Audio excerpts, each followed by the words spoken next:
Hello दोस्तों, नमस्कार। मेरा नाम विनोद कुमार, आप सभी का स्वागत है हमारे यूट्यूब चैनल पे। आज हम बात करने वाले हैं त्रिभुज के बारे में। भैया देखिए, इस चैप्टर को हमने पढ़ाया था, फिर भी बहुत से बच्चे ऐसे हैं जिनको ये समझ में नहीं आता कि आखिर कैसे हो रहा है, ये त्रिभुज में क्या चल रहा है, कुछ समझ में नहीं आता। तो एग्ज़ाम को देखते हुए कुछ महत्वपूर्ण प्रश्न बताएंगे, थोड़ी सी थ्योरी समझाएंगे और ये भी कहेंगे कि अगर समझ में नहीं आया तो भूल जाओ, जाने दो, छोड़ दो। क्योंकि मैंने एक बार ऐसा कहा था तो एक कमेंट आया भी कि सर आपने ऐसा क्यों कहा। भाई बात ये है कि जब चीज़ों को आप छोड़ते हो तो नई चीज़ें पकड़ पाते हो। इस वजह से त्रिभुज नहीं आ रहा है, कोई बात नहीं, टेंशन मत लो, बाकी सब पे फोकस करो यार। 5 नंबर इसका आने वाला है, त्रिभुज का है 5 या 10, 6 नंबर, 7 नंबर के करीब आएगा। उसके अलावा तो बाकी सब आपके पास है ना, वो सब करो। पर ठीक है, मैं समझाने की कोशिश करूँगा, त्रिभुज आपको समझ में आ जाएगा। तो सबसे पहली बात, त्रिभुज में अगर आप अक्षरों को देखोगे, जो ABCD बना होता है, कोण बना होता है, त्रिभुज बना होता है, समरूप बना होता है, वही अनुपात लगा होता है। कई बार आप जब समझने की कोशिश करते हो तो समझ में नहीं आता कि आखिर हो क्या रहा है। तो सबसे बड़ी बात यह है कि उसके अक्षरों को समझना बंद करो, उसमें जो चित्र में बनता है ना वो समझने की कोशिश करो। क्योंकि ये जो त्रिभुज है वो चित्र का, यानी जो फिगर बने हैं उसका प्रश्न होता है, उसका चैप्टर है, ना कि अक्षरों का है। ABCD में पढ़ करके आप कंफ्यूज हो जाओगे, आपको कुछ समझ में नहीं आएगा। तो कोशिश करो कि जो मैं समझाना चाहता हूँ वो समझो, चित्र समझो, ठीक है। तो चलो पहले थ्योरी थोड़ी बहुत समझ लेते हैं और उसके आधार पर कुछ क्वेश्चन कर लेते हैं, उसके बाद फिर चलते हैं। तो सबसे पहली बात, तो जो त्रिभुज ये चल रहा है इसमें समरूप त्रिभुज आता है। समरूप त्रिभुज ये चैप्टर का नाम है। तो समरूप त्रिभुज, समरूप त्रिभुज का गुण क्या होता है, सबसे बड़ी बात तो यही है। समरूप त्रिभुज होने के लिए पहले बात तो 2 त्रिभुज होना चाहिए। पहला त्रिभुज मान लीजिए ये बना है, एक त्रिभुज और बना लेते हैं, छोटा सा बना लेते हैं लेकिन इसकी शकल सूरत एक जैसे दिखाई दे। तो ऐसे 2 त्रिभुजों को समरूप त्रिभुज कहा जाएगा। कब कहा जाएगा? जब इनके सभी कोण बराबर, संगत कोण बराबर हो। जैसे ये वाला कोण है इसके बराबर है, ये वाला कोण इसके बराबर है, या ये वाला कोण तीसरा ये इसके बराबर है, ऐसी बात होती है, तब ये त्रिभुज समरूप कहलाते हैं। साथ ही साथ एक चीज़ और होनी चाहिए, भुजाओं का अनुपात बराबर होना चाहिए, भुजाओं, संगत भुजाओं का अनुपात। जैसे ABC, इसका नाम P, इसका नाम Q, इसका नाम R, ये दिया जाए तो आप कहोगे कि त्रिभुज समरूप हैं या समरूप होंगे। कब होंगे? जब इनके संगत कोण बराबर हो, यानी कोण A बराबर हो P के, B नहीं P के, कोण B बराबर हो कोण Q के, कोण C बराबर हो कोण R के। ये कोण जो होते हैं संगत कोण बराबर होने चाहिए, ये महत्वपूर्ण बात होती है। दूसरा, भुजाओं का अनुपात बराबर होना चाहिए, अर्थात AB है बटे PQ, क्या PQ बराबर BC, ये BC बटे QR बराबर CA बटे RP, ये बराबर होना चाहिए। भैया इस भुजा का अनुपात इसके साथ लिया, इस वाले भुजा का अनुपात इसके साथ लिया और इस भुजा का अनुपात इसके साथ लिया, समझ में आ गया होगा। ये 3 चीज़ें बराबर होंगे तो दोनों त्रिभुज समरूप होंगे। और समरूप लिखेंगे कैसे? त्रिभुज ABC समरूप त्रिभुज PQR। और ध्यान देंगे, इस चीज़ को देख करके, बिना चित्र को देखे हुए केवल इसको देख करके हम इसको बराबर कह सकते हैं कि A के बराबर P है, ठीक है, B के बराबर Q है, C के बराबर R है, ओके। और AB बटे PQ है, AB आगे से दोनों, PQ आगे से दोनों, BC बटे QR, BC बटे QR पीछे के दोनों, और CA, ये CA बटे RP, ये है बराबर। तो इसको देख करके इसको लिख पाना और इसको देख करके इसको लिख पाना और इन दोनों को देख करके ये बन पाना या फिर उसको देख करके ये दोनों बन पाना, यही होता है समरूप त्रिभुज की मतलब व्यवस्था शुरू में तो ऐसे ही चलता है। चलो इस पे आधारित एक छोटा सा प्रश्न लेते हैं, उसके बाद फिर हम थेल्स प्रमेय पे चलते हैं। दोस्तों क्वेश्चन देखते हैं, यहाँ पे क्या दिखाई दे रहा है कि चित्र में त्रिभुज ABC समरूप है त्रिभुज APQ के। यहाँ पे देखो ABC दिखाई दे रहा है और APQ दिखाई दे रहा है। यहाँ पे BC बराबर 8 दिया गया है, PQ बराबर 4 दिया गया है, AB बराबर 6.5 दिया है, AQ बराबर 2.8 दिया है। CA और AP इसकी वैल्यू ज्ञात करनी है। इसको कैसे करेंगे हम? देखो चित्र तो देख सकते हो, मैंने अभी कहा कि ये चित्र वाली सवाल है, पर चित्र भी इतना ज़्यादा देखने की ज़रूरत नहीं है। बात को समझोगे यहाँ पे सब समझ में आ जाएगा। यहाँ से देखो शुरुआत इस प्रश्न को ऐसे करनी है। यहाँ पे समरूप त्रिभुज मतलब समरूप वाला काम चल रहा है। यहाँ पे भुजाओं का अनुपात बराबर कर देंगे तो ये जो भुजाएं दी गई हैं वो बड़े आराम से निकल जाएंगी। ठीक है, देखो कैसे करना है। ये जो दिया गया है, लिखो जो त्रिभुज ABC दिया गया है, ABC ये समरूप दिया गया है त्रिभुज APQ के ना, तो यहाँ से क्या मिलेगा? भुजाओं का अनुपात मिलेगा। इसको देख करके चित्र में से भुजाओं पर मैं पहले लिखने की कोशिश करता था तो बड़ा लफड़ा हो जाता था। उसके बाद समझदारी बढ़ी तो हमने कहा कि यार क्या मतलब है चित्र से देख करके भुजाओं का अनुपात लिखने की। उसके बजाय यहीं से देख लो, ये AB बटे ये पहले वाला दोनों लिया था AP, ऐसे AP बराबर ये BC, यहाँ पे BC उठाओ तो ये दोनों वाला PQ उठा लो, बराबर ये AC उठा लो, यहाँ पे AC दिखाई दे रहा है तो यहाँ पे AQ दिखाई दे रहा है, ये उठा के रख दिया हमने। ठीक है, यह आसान है लिखना, चित्र देखने की ज़रूरत नहीं। अब जिन चीज़ों की वैल्यू यहाँ पे दी गई है वही का मान यहाँ पे रख दो। जैसे AB ये दिखाई दे रहा है, कहाँ पे है? ये रहा 6.5, ठीक है, 6.5 बटे AP कहाँ है? AP तो निकालना है, बराबर BC कहाँ है? वो रहा 8। PQ कहाँ है? PQ कौन है? PQ कौन है? ये रहा PQ 4 है, बराबर AC तो निकालना है। ये देखो CA लिखा है या AC लिखा है, दोनों एक ही बात है, टेंशन मत लो। ठीक है, वो AC लिखा जाए या CA लिखा जाए एक ही बात होती है। और AQ कहाँ दिखाई दे रही है? 2.8 दिखाई दे रहा है। तो भैया बस अब काम हो गया, इसमें उत्तर मिल जाएगा। कैसे उत्तर मिल जाएगा? यहाँ पे लिखो, क्या लिखो कि अगर इन दोनों को बराबर कर लिया जाए, यानी 6.5 बटे AP बराबर हो जाएगा 8/4। तो ऐसा होगा कि 4 से ये कट जाएगा, 2 मिल जाएगा। ठीक है, और यहाँ पे 1 तिरछा गुणा करा दो, इसका इधर गुणा कराओगे 6.5 रहेगा, इसका इधर गुणा कराओगे 2 गुणते AP हो जाएगा। और AP की वैल्यू निकालनी है जी। अब AP की वैल्यू निकालनी है, यहाँ पे देख लेते हैं। AP की वैल्यू निकालनी है तो क्या करेंगे? ये 2 नीचे आ जाएगा, यानी 6.5 के बटे 2 हो जाएगा। 2 से काटोगे 3 मिल जाएगा, 2 3 6 दशमलव लग जाएगा, 2 दूनी 4, 2 5 6 10, यानी कि 3.25 सेंटीमीटर मिल जाएगा। AP की वैल्यू इतनी मिल जाएगी। बोला समझ में आया? आ गया। फिर इनकी बात करने हैं, इन दोनों को बराबर कर लेंगे, क्योंकि इन दोनों को कर लिया, फिर इन दोनों को कर लेंगे। इधर गिनती है, इधर एक AC है, इस वजह से इन दोनों को बराबर करेंगे। आप लोगों में बहुत सारे लोग ऐसे होते हैं कि सर यही क्यों करें? कभी कभी मान लिया करो, कहा ठीक है, अपना दिमाग थोड़ी देर बाद लगा लिया करो, ठीक, थोड़ा मान लिया करो, आसानी से चलने दिया करो। तो भैया अब क्या कर लेंगे? ये 8/4 है, बराबर AC है बटे 2.8 है। इसका कट गया, ये मिल गया। इसका इधर गुणा कराएंगे, एक का उधर गुणा कराएंगे तो क्या मिल जाएगा? AC एक नाम AC मिल जाएगा। इसका 2 8 16 86 लगेगा, 2 दूनी 4 5, इतना मिल जाएगा। तो कह सकते हो कि AC बराबर क्या मिल गया? 5.6 सेंटीमीटर मिल गया है। और बस ख़त्म हो गई बात, क्वेश्चन ही ख़त्म हो गया, इसमें कुछ बचा ही नहीं है। अच्छा, चित्र किस लिए था? ये बस देखने के लिए हो गया, काम खत्म। और क्या दिक्कत है? ज़रूरत क्या है? मन कहे तो लिख लो, यहाँ पे जो वैल्यूज़ इनकी दी गई है, जो भी मान है सब यहाँ पे उठा भर लो, बाकी हो जाएगा काम।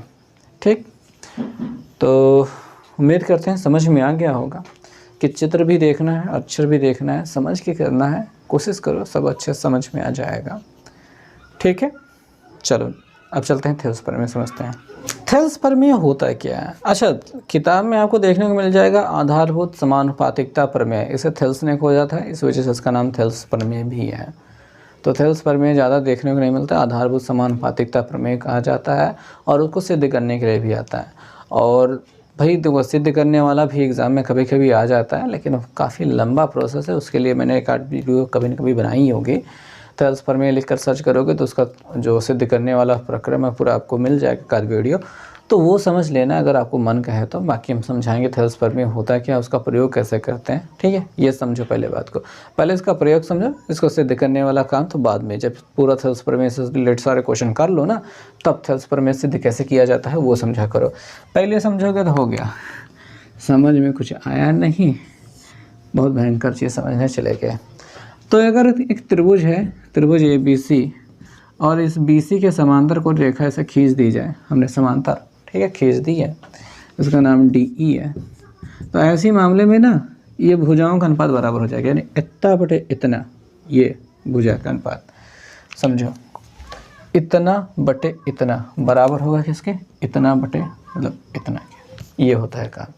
थेल्स प्रमेय बस इतना सा है कि अगर ऐसे समांतर डाला जाएगा, ठीक है, किसी एक भुजा के समांतर एक रेखा का डाल दी जाए तो जहाँ पे काटेगी तो वहाँ पे अनुपात बराबर हो जाएगा, यानी AD बटे DB, AD बटे DB ये बराबर हो जाएगा AE बटे EC, ठीक है।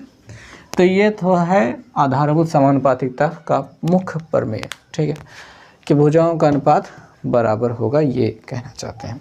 इन्हीं के साथ में कुछ उप प्रमेय भी देखने को मिल जाते हैं, यानी इतना बटे पूरा बराबर होगा इतना बटे पूरा, ये भी हो जाएगा, ठीक।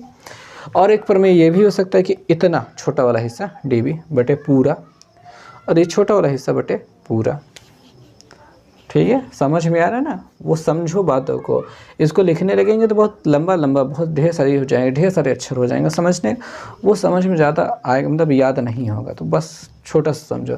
थेल्स प्रमेय मुख्य क्या है, इतना बटे इतना बराबर इतना बटे इतना, ठीक, ये हो गया, लिख लिया। इसका ऊपर में क्या है, इतना बटे पूरा ले सकते हैं और इतना बटे पूरा, ठीक। नीचे वाला छोटा बटे पूरा, नीचे वाला छोटा बटे पूरा। इसका अपोजिट भी ले सकते हैं कि पूरा बटे छोटा वाला, पूरा बटे छोटा वाला, पूरा बटे ये छोटा वाला, पूरा बटे ये छोटा वाला, तो ये भी थेल्स प्रमेय है, ठीक। तो थेल्स प्रमेय का ये उप प्रमेय है जो हमने बताया पूरा पूरा वाले के साथ में। अब आप कहोगे कि ये क्या बता रहे होंगे, समझ में नहीं आ रहा है। अब भाई कहाँ समझा है, शॉर्टकट में समझो ना, अभी लंबा समझने लगोगे तो ऊब लग जाएगी, तो शॉर्टकट में समझो, ठीक। इतना बटे पूरा यानी कि AD बटे AB बराबर AE बटे AC, ये होता है। अच्छा एक चीज़ और आती है कि क्वेश्चन में इतना भी रहता है कि इसका भी अनुपात दिया गया है, तब क्या होगा, तब ये वाला चलता है, यानी AD, ठीक है, AD बटे पूरा ले लीजिए AB बराबर AE बटे AC ले लीजिए, फिर DE बटे BC, ऐसा करके चलता है। AD बटे AB ये बराबर होगा AE बटे AC बराबर होगा DE बटे BC। इनके बराबर ये इनका अनुपात नहीं मिल पाएगा कि आप कह दो कि इतना बटे इतना बराबर इतना बटे इतना बराबर इतना बटे इतना, यानी ये दोनों का अनुपात इसके साथ में नहीं लग पाएगा, गलत हो जाएगा। उसके लिए छोटा बड़ा वाला हिस्सा, छोटा बड़ा वाला हिस्सा बराबर छोटा और बड़ा वाला हिस्सा, ऐसा करके जाता है ये अनुपात। समझ में आई बात, थोड़ा बहुत समझ में आया, चित्र से समझो याद हो जाएगा, ठीक। बाकी उनके नाम लिखना बहुत सिंपल सा काम होता है। लाइन अगर देख लिया कि इतना बटे इतना हो रहा है तो इसका नाम क्या है DE है, इसका नाम क्या है BC है, लिख दिया, हो गया काम। तो ये थेल्स प्रमेय से ही मिलता है, हालांकि ये समरूप त्रिभुजों की भुजाओं का अनुपात है। ये वाला छोटा सा त्रिभुज, बड़ा वाला त्रिभुज समरूप है। ये छोटा वाला त्रिभुज, इसको मुँह ढक लिया जाए तो ऊपर वाला जो है छोटा वाला त्रिभुज और पूरा बड़ा वाला त्रिभुज समरूप है, तो समरूप होने की वजह से ये मिल जाएंगे भुजाओं के अनुपात ऐसे। तो ये भी चीज़ें होती हैं थेल्स प्रमेय में, इनका भी प्रयोग होता है। और इस थेल्स प्रमेय पे वही भुजाओं के अनुपात निकालने वाले कुछ सवाल आते हैं, कुछ देख लेते हैं, उसके बाद फिर आपको समझाते हैं कि आगे क्या होने वाला है। यहाँ पे हमने एक छोटा सा प्रश्न लिया है जो कि बहुविकल्पी प्रश्नों में आया हुआ प्रश्न है एक चित्र दिया गया है, साथ में डिटेल्स दी गई है। हालांकि डिटेल्स हिंदी में बहुत लंबी लंबी लिखी गई है कि कहा गया है कि एक त्रिभुज ABC में दिए गए चित्र त्रिभुज ABC में BC जो है आधार है, उसके समांतर एक PQ रेखा खींची गई है। ये जो PQ है उसके समांतर है, और यहाँ पे भुजाओं का अनुपात जो दिया गया है PQ। PQ कौन है? P से Q की दूरी PQ बटे BC। PQ और BC का अनुपात क्या दिया है? 1:3 दिया गया है। ऐसी स्थिति में आपको AP अनुपात PB बताना है। AP अनुपात PB कितना होगा ये आपको बताना है। तो इस प्रकार के प्रश्न आते हैं और ऐसे में कई बार मुश्किल हो जाती है। तो अभी मैंने आपको बताया था इस प्रमेय में क्या है। पहले बात तो ये देख लो, ये जो दिया गया है ये PQ वाला हिस्सा क्या है? 1 है। BC वाला हिस्सा क्या है? 3 है। PQ कौन है? यहाँ पे है, ये 1 है और इसका हिस्सा 3 है। इतना समझ में आ गया। और हमने कहा था कि जब ये वाली भुजा का अनुपात हो तब इतना बटे इतना नहीं चलता, इतना बटे पूरा चलता है। यानी देखो अनुपात तो वही रहेगा, मतलब क्या समझो कि AP ऐसे होगा, AP बटे AB पूरा बराबर हो जाएगा AQ बटे AC पूरा लेना होगा बराबर होगा PQ बटे BC। इस क्वेश्चन को हल करने के लिए इतना लंबा लिखना नहीं होता, बहुविकल्पी प्रश्न है, लेकिन समझाने के लिए हमको समझाना तो पड़ेगा इतना ना, तभी तो आएगा। यह भुजाओं का अनुपात ऐसा होता है, छोटा बटे पूरा, छोटा बटे पूरा, ये छोटा बटे पूरा, ऐसी स्थिति चलती है। तो इसका अगर 1 मिल गया है और इसका एक 3 मिल गया है तो इस छोटे से हिस्से का भी 1 मिलेगा और इस पूरे से हिस्से का कितना मिलेगा?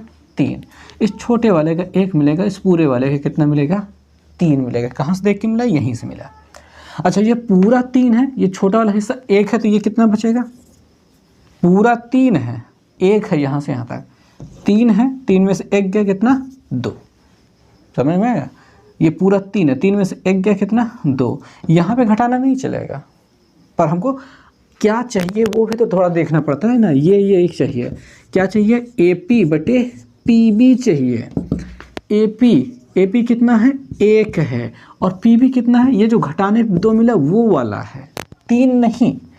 PB कितना है? 2। P से B की दूरी कितनी है? 2 है, वो वाला 2। ठीक, इस वजह से थोड़ा सा समझना पड़ता है। 2 आएगा कि 3 आएगा, कैसे कैसे किया जाएगा वो समझना पड़ता है। समझोगे तभी तो आएगा ना। इस प्रकार से इस क्वेश्चन को किया जाता है।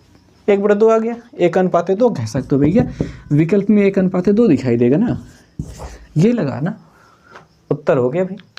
तो ये क्वेश्चन बहुत सिंपल है, लेकिन समझ नहीं पाओगे तो दिक्कत तो होगी।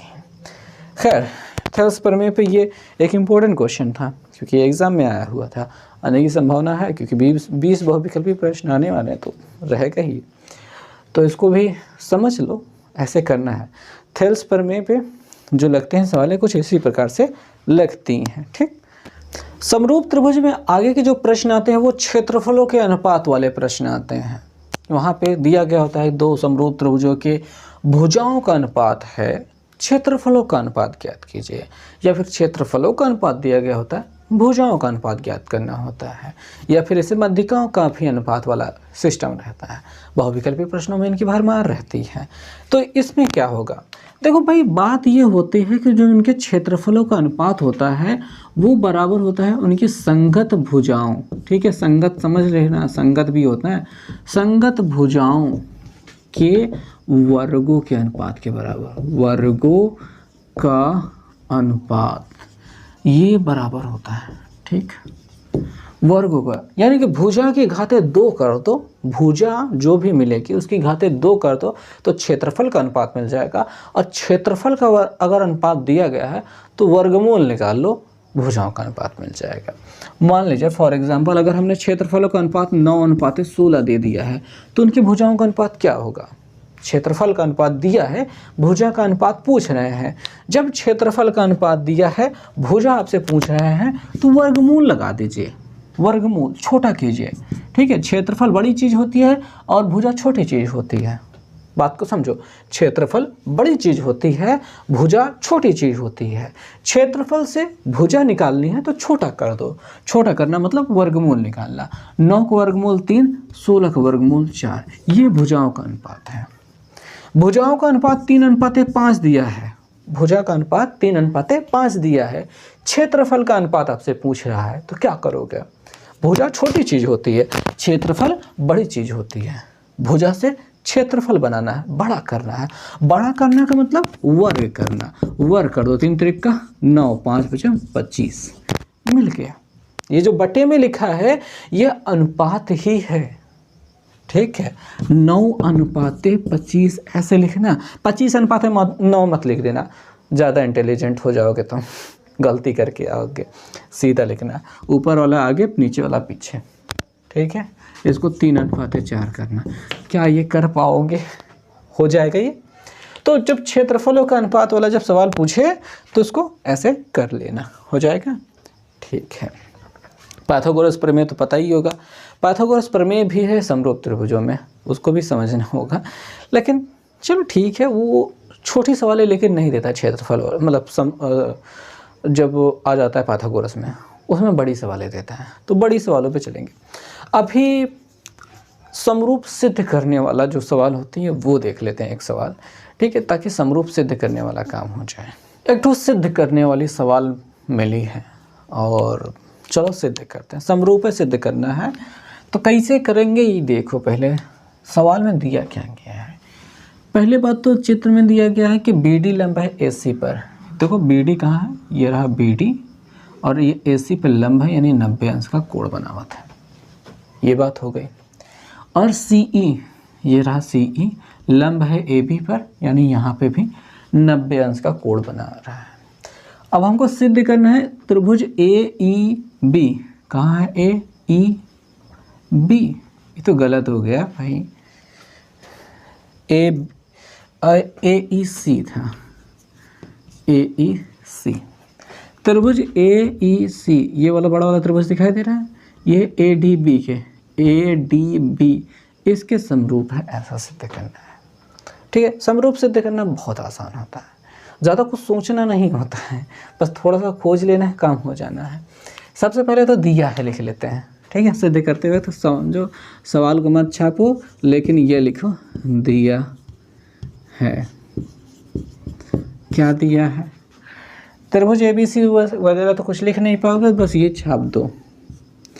क्या छाप दो कि यही जो BD हमको लंब दिया है AC पे तथा CE लंब AB, ऐसा लिख दो, हो गया। दिया है लिख लिया। सिद्ध करना है वो लिख लो, सिद्ध करना है। और सिद्ध करना है में क्या छाप दो? यही छाप दो जो दिया गया है। त्रिभुज AEC समरूप त्रिभुज ADB। शुरुआत करो अब हल करने की। कहाँ से? यही लिखो त्रिभुज, इन्होंने दोनों नाम छापो, AEC तथा त्रिभुज ADB में। अब इन दोनों त्रिभुजों को चित्र में खोजो कहाँ है। सबसे पहले तो ये हमने खोजा था कि ये रहा भैया AEC, ये दिखाई दे रहा है। दूसरा का हमको क्या दिखाई दे रहा है? ADB, ये ADB, ये दूसरा का त्रिभुज दिखाई दे रहा है। दोनों अलग अलग दिखाई दे रहे हैं ना। अब इन दोनों में अगर अलग अलग ध्यान से देखो तो एक चीज़ जो है कोण A इस वाले त्रिभुज को भी बनाने में है और इस वाले त्रिभुज को भी बनाने में कोण A पूरा का पूरा प्रयोग किया गया है। तो इसको हम लिखते हैं उभयनिष्ठ, यही लिखते हैं, बस प्रश्न में यही रहता है, लिखना है कोण A बराबर कोण A उभयनिष्ठ, ठीक, ये हो गया। और दूसरे का 90 अंश दिखाता है दोनों जगह कहीं ना कहीं 90 होगा ही करेगा। तो AEC यहाँ पे 90 दिखाई दे रहा है, उधर 90 तो इधर वाला भी 90 ही होगा। और ADB पे 90 दिखाता है, D पे 90 दिखाता है।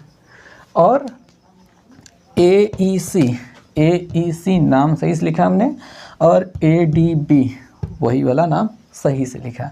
ये दोनों कोण यहाँ पे भी 90 बना है और यहाँ पे ये जो सादा हिस्सा दिखाई दे रहा है ये वाला हिस्सा 90 है और यहाँ पे जो बना है वहाँ पे भी 90 है। तो वही दोनों चीज़ों को हमको यहाँ पे लिखना है और नाम कहीं बहुत ज़्यादा मेहनत नहीं करनी, यहीं से छाप देना है। लेकिन इसको मत लिख देना कोण भैया, AEC लिखना बराबर कोण ADB लिखना। ये कोण भी है, त्रिभुज भी है। कोण कहा जाए मतलब ये वाले कोण की बात कर रहे हैं, त्रिभुज की बात की जाए तो इस पूरे त्रिभुज की बात की जा रही है। दोनों मामला बनता है, ठीक है, नाम लिखा ऐसे ही जाता है। दोनों क्या है, ये कोण बराबर है, क्यों बराबर है, क्योंकि प्रत्येक 90 अंश, बस ये 90 अंश होने की वजह से बराबर है। और ध्यान देना, इतनी जो लाइनें हमने खींची वो आपको खींचनी नहीं है, वो आपको दिखाई दे इसलिए मैंने खींची है। आपको उसमें खोजना बिल्कुल भी नहीं है, एक बार खींच दे तो खींच दे, बस बात खत्म हो गई। अब ये दो चीज़ें बराबर होगी ना, बस हो गया, बहुत हो गया। एक ही उभयनिष्ठ हो गया, एक ही 90 अंश का कोण दिखाई दे रहा है, ए समरूपता लग गई।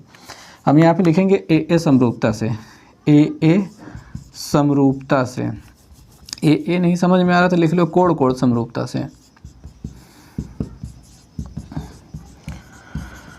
समरूपता से, कोण समरूपता से, यही छाप दो, जो कोण दोनों सिद्ध करना था वही छाप दो। त्रिभुज AEC समरूप त्रिभुज ADB, और ऐसा डिब्बा बना दो मन कहे तो, और नीचे लिख दो इति सिद्धम, इति सिद्धम, बात खत्म हो गई। आपको मेहनत खाली किस जगह पे करनी है, इन दो लाइनों में करनी है। बाकी प्रश्नों में क्या करना है, चित्र किताब में, मतलब क्वेश्चन जहाँ दिया जाएगा वहाँ साथ में दिया है, वहाँ से छाप लिया, ये दोनों लाइनें यहीं से छाप ली, ये वाली चीज़ इसको देख करके लिख ली, और ये वाली जो ये दोनों कैसे कैसे मिले, बस वही दो लाइनें आपको ध्यान से देखनी है होती है, और वो भी दिखाई दे रही होती हैं। ये 90 कहाँ से पता चला, ये 90 कह तो रहे थे ना, पहले से 90 कह रहे थे, और ये कॉमन तो दिखाई दे रहा है, उसमें भी मेहनत नहीं करनी है। मुश्किल प्रश्न जब आते हैं तब मेहनत करनी होती है, आसान प्रश्नों में इतनी मेहनत नहीं होती है। दो लाइनें आपको मेहनत करके लिखनी थी, और उसके बाद कोण समरूपता से ये वहीं से छाप दिया, फिर से इति सिद्धम लिख दिया, और बस इससे ज़्यादा कुछ नहीं करना होता है। त्रिभुज की जो सवालें होती हैं जहाँ पे समरूप सिद्ध करना होता है, वहाँ पे 2 लाइनें या फिर 3 लाइनें, ज़्यादा से ज़्यादा ले लीजिए 4 लाइनें मेहनत करनी होती है, नहीं तो कुछ है ही नहीं इसमें। और बाकी जहाँ पे रहा है कि प्रमेय सिद्ध करना है तो लंबा हो जाता है। प्रमेय कौन सा सिद्ध करने के लिए आता है, प्रमेय सिद्ध करने के लिए जैसे आधारभूत समानुपातिकता प्रमेय कहा जाता है। दूसरा पाइथागोरस प्रमेय सिद्ध करने के लिए आता है, जो कि आखिरी वाला इस प्रश्नावली पड़ जाती है, जो त्रिभुज वाली उसमें आखिरी वाले में है। और वही कहते हैं ना कि उसमें रहता है कि कर्ण का वर्ग शेष दो भुजाओं के वर्गों के योगफल के बराबर होता है, ये सिद्ध करने के लिए आता है। तो ये भी प्रश्न रहते हैं, लेकिन ये काफ़ी लंबे प्रश्न हैं, आपको उसमें ज़्यादा भी समझ में नहीं आ रहा था, लेकिन हल्के प्रश्नों को क्लियर कर लीजिए। जिनको आ रहा है बड़े प्रश्नों को याद रहने दीजिए, आप हल्के प्रश्नों को पहले क्लियर करें। भाई 10 नंबर का क्वेश्चन अगर त्रिभुज से आ रहा है, 5 नंबर बहुविकल्पी में चला जा रहा है, 5 नंबर इधर आ जा रहा है, तो कम से कम 5 नंबर बहुविकल्पी वाले प्रश्न या फिर 1-2 नंबर ऐसे करके जो भी आते हैं वो करना तो सीखिए। छोटे छोटे प्रश्नों को निपटाना शुरू कीजिए, उसके बाद बड़े प्रश्नों पे आप ध्यान दीजिएगा। आई थिंक कि आपको त्रिभुज में जो मूलभूत चीज़ें हैं वो समझ में आ गई होंगी, आधारभूत चीज़ें हैं जो वो समझ में आ गई हैं, और सिद्ध कैसे करना है वो समझ में आ गया होगा। थोड़ी बहुत चीज़ें हैं जो भी और मुश्किल भी हैं, पर आसान चीज़ें तो कम से कम आसान कर लीजिए, उसके बाद मुश्किल चीज़ों पर ध्यान दिया जाएगा। चलो बस ये बहुत हो गया, मैंने बहुत ज्ञान की बातें बोल देते हैं। खैर वैसे बताना नहीं चाहते थे, पढ़ाना नहीं चाहते थे, मैंने कहा था यार त्रिभुज मुश्किल है भाई, सबको समझा पाना थोड़ा मुश्किल है, लेकिन एक आसान वीडियो बनाने की कोशिश करना ज़रूरी होता है। कोशिश कर दिया है, और अब आपको भी थोड़ी सी कोशिश करनी है लाइक करने की, चैनल को सब्सक्राइब करने की, दोस्तों के साथ शेयर करने की, और हम ऐसे ही ज्ञान बांटते रहेंगे। मिलते हैं, बाय।